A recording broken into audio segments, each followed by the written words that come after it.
So, how much money in total do you think you've put into various online currencies, and how much money have you made by doing so?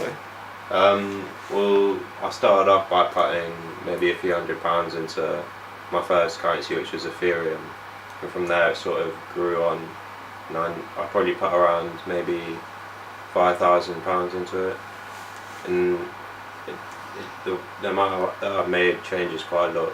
But I'd say I've made about like between 30 and 40,000. Which online currencies have you invested in? Which was your first one? Can you talk about each one a little bit in depth? Yeah. Well, my first one was Ethereum, which is sort of like, most people know cryptocurrencies by Bitcoin, which is the main one and which is most popular.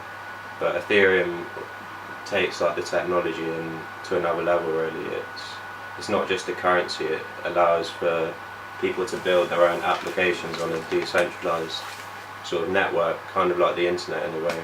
So you can build applications on there, and also there's many different ones. Another big one's Litecoin, which is like Bitcoin but 4 times as quick, and it's also looking to add newer features as well this coming year.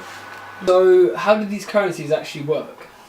Well, they started off just by sort of the Bitcoin. It started off by using a process called mining to basically loads of different people around the world can use their computer their graphics card in their computer to solve sort of mathematical problems, which confirms the transaction on the blockchain, which allows people to send money around, and they actually keep the network up.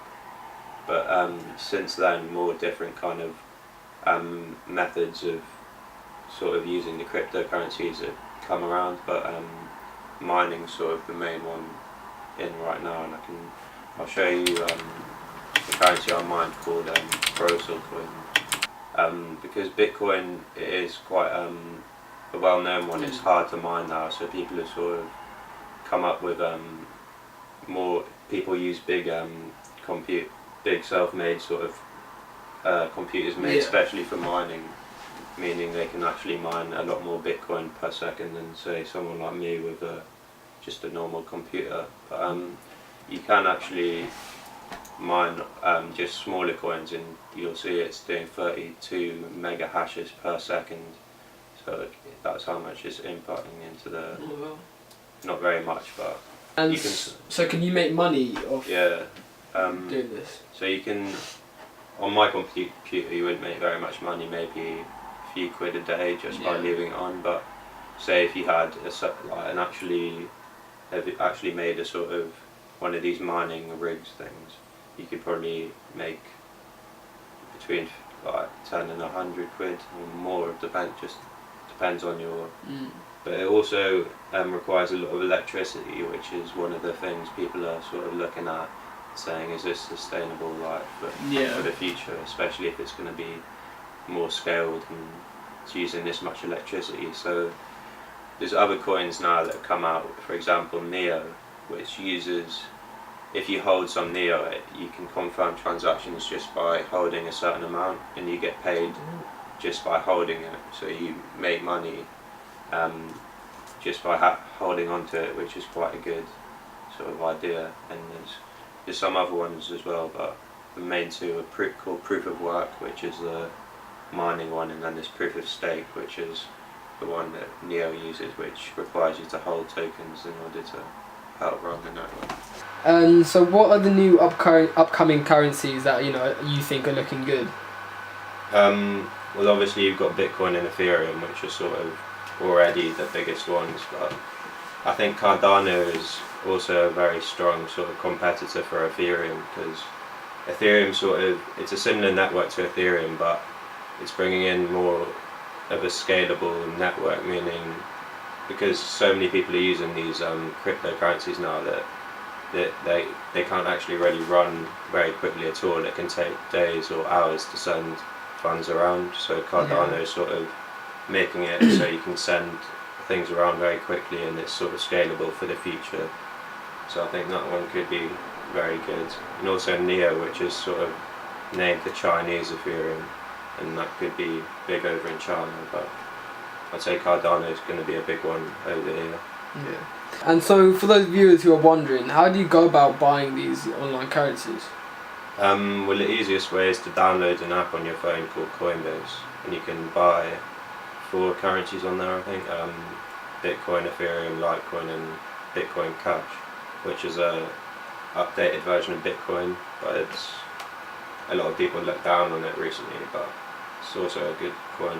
But yeah, you can just sign up on there. You have to provide your ID, and you can just buy them with your card, or you can actually meet up with people in your local area, and sort of there's a website which allows you to meet people like that. So, obviously they have, they were brought in to do the deep web and whatnot. Can you explain why, why were they made, why were they brought in, I don't actually know the reason why the Bitcoin creator Satoshi Nakamoto made it, but I reckon just to bring the power back to the people in the sort of use case of what this brings to the table is things like the deep web, where people can be anonymous and sort of do things online to do with sort of sketchy things, but that just demonstrates one of its use cases in my opinion, which is a good thing.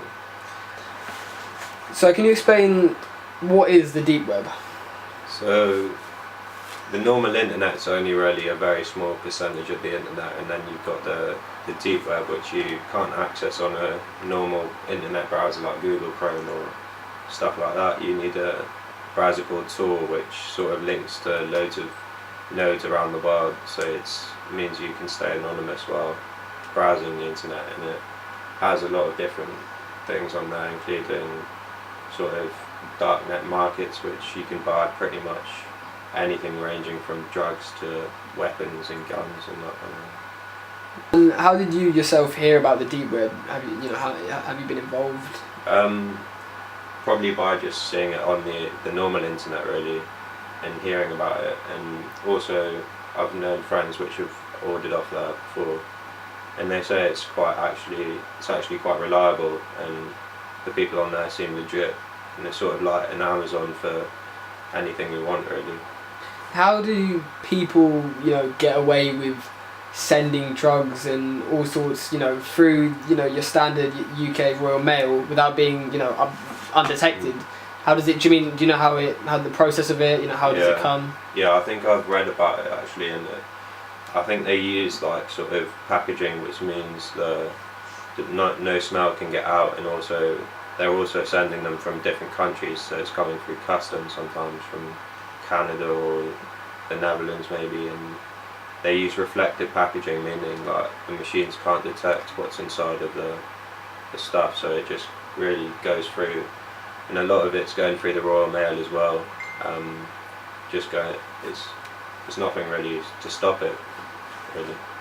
And where do you think Bitcoin, Litecoin, etc. will be in 10 years' time? What potential do they have? Bitcoin, I'd say, has huge potential. When it first started off, it was used more of a sort of way to transfer funds, but it's become more of a store of value now, because it's quite expensive to send around, and it takes quite a long time, so it's more like a savings account in a way. But I'd say it could easily reach 100,000 in a few years, and in 10 years, who knows, it could be more than 1 million, and Ethereum as well could be thousands. Yeah.